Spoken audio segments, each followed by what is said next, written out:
مرحبا، السلام عليكم. معكم الدكتور محمد فاتح من سباركل لخدمات الدراسة في روسيا. الليلة عاوز أتكلم عن الانطباع الأول، لحظة الوصول لروسيا لأول مرة أو السفر إلى روسيا في المرة الأولى. متذكر أو بحاول دائما أن أنا أطرح الأمثلة على التجارب اللي أنا مريت بها. وصلت أنا سنة 2000 من بعد ما خلصت الثانوي في المملكة العربية السعودية، وسافرنا من الرياض في رحلة طويلة بالباص. هذه تقريبا التكاليف. كان ما كنت لوحدي، كان مع زميل. سافرنا من الرياض بباص وتحركنا لحد حلب في سوريا، حيث الرحلة كانت بتسافر من شمال سوريا إلى جنوب روسيا. رحلات بتاعت شحن، لكن كان برضو يستخدموها الطلبة بأسعار زهيدة. في ذلك الوقت ما كان في مختلف الخطوط بتاعت الطيران اللي بتسافر مباشرة إلى روسيا،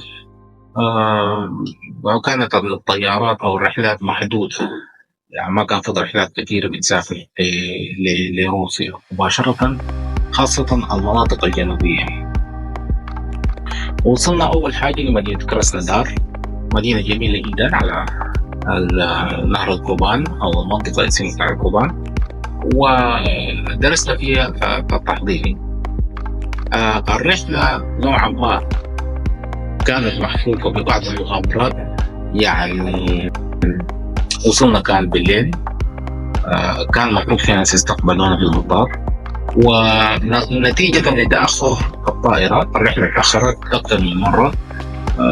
فتوقعوا الناس المنتظرين لديل إنه الرحلة حتجي ثاني يوم، بينما هي وصلت بالليل طبعا الساعة 12 بالليل، ولقينا ما في زول منتظرنا.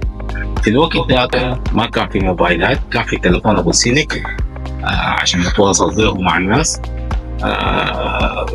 حاولنا نتصل من المطار بالرقم المكتوب عندنا، كان عندنا رقم واحد، لكن مع الأسف الشديد ما في ذو رفع سماعة.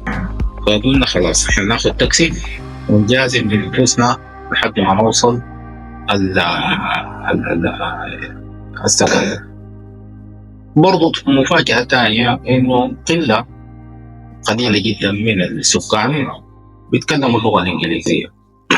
فاضطرينا نستخدم المترجم الورقي عن كيف تتعلم الروسية، كان مسجل معنا، وجينا نترجم ونأشر على الصفحات على أساس إنه الناس تاخذنا أو تفهمنا احنا دايرين نمشي وين.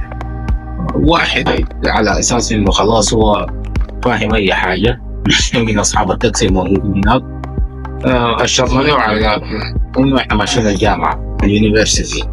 واليونيفرسيتي باللغة الروسية أو اليونيفرسيتي بتوديك مكان تاني غير المعهد بتاع الطبية اللي احنا كنا أساسا قاصدينه واللي فيه باقي زملائنا. فودانا هناك المنطقة اللي هو كان متوقع إن احنا ماشيين لها على أساس إن فيها طلبة هناك.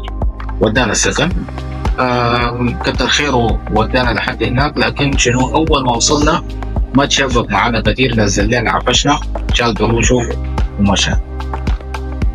احنا واقفين في الشارع ما عارفين نقفل وين، يعني في بناية من البنايات دي كلها احنا قاصدين على اساس انه كلها سكان او اسكانات بتاع طلاب او مدينة جامعية. بقينا ندقق في البيوت او في البيبان على اساس انه نشرح احنا منو وجايين منو. ما في زول يتجاوب معانا، او في سيدات او الحارسات الموجودين في المنطقة دي فتحوا بس، لكن بطبيعة الحال ما قدروا يتفاهموا معنا، دخلوا بيبان. كنا قاعدين في الشارع، احنا قاعدين في الشارع فترة طويلة جدا لحد ما ربنا سهل وستر انه يعني لقينا واحد من الطلاب بعد امتداد لقصة طويلة جدا جدا. لقينا واحد من الطلاب ساعدنا في انه نتواصل مع الجهة اللي احنا عاوزينها والطلاب اللي احنا عاوزينهم والمدينة الطبية الثانية البعيدة من السكن ده، وبكده ده وقدرنا احنا نوصل. لكن كنا في الشارع 12 ساعة 12 ساعة لحد ما نقدر نوصل غايتنا. قعدت في المدينة بتاعت كراسنودار، كملت فيها السنة التحضيرية، وبعد كده مشيت سافرت على الشمال بحثا أو في رحلة بتاعت سياحية شخصية جدا. لقيت مدينة تانية وكملت ووصلت فيها. النقطة الأساسية أو الشاهد من الحكاية دي إنه لما توصل يستحسن ما تدخل في مغامرة، خاصة إنك بتجي طالب جديد شايل معك عفشك. يستحسن لو كان واحد بيستقبلك أول مرة عشان يوديك المكان اللي أنت عارفه.